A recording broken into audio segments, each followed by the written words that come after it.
Russia vowed to retaliate after Ukraine fired its first long-range missiles into Kremlin territory on Tuesday. Russian Foreign Minister Sergei Lavrov said the country would respond to the attack by considering the conflict to be between Russia and the West. "We will consider this a qualitatively new phase of the West's war against Russia. We will react accordingly," Lavrov told a news conference at the G20 summit in Brazil. The Russian Defense Ministry earlier reported that 6 long-range missiles had fallen in the Bryansk region of Russia, targeting military facilities in the area. The Defense Ministry said 5 of the missiles were shot down, while 1 was destroyed. Their fragments fell on the technical area of the military facility in the Bryansk region and caused a fire that was quickly extinguished. There were no casualties or damage in the incident, the Defense Ministry said, as quoted by CNBC.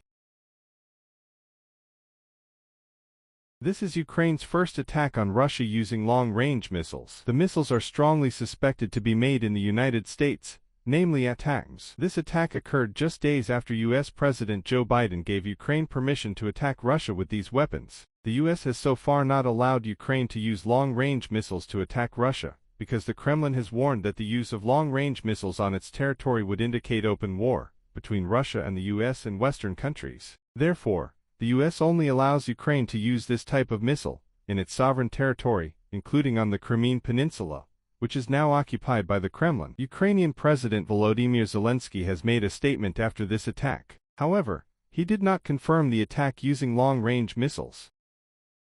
Ukraine has long-range capabilities. Ukraine has long-range drones that are produced independently. We now have long Neptunes, Ukrainian cruise missiles, and not just one. And now we have ATACMS. We will use all of this, Zelensky said at a press conference. Biden has recently stepped up his support for Ukraine, which is currently in a critical period due to its war with Russia. Ukrainian forces have been pushed back after Russian forces received reinforcements from North Korean forces to retake the Kursk region, a western Russian region that Ukraine had partially seized. Ukrainian forces have also recently struggled to repel Russian attacks targeting cities in eastern Ukraine, allegedly to disable the power grid and use freezing temperatures as a winter weapon.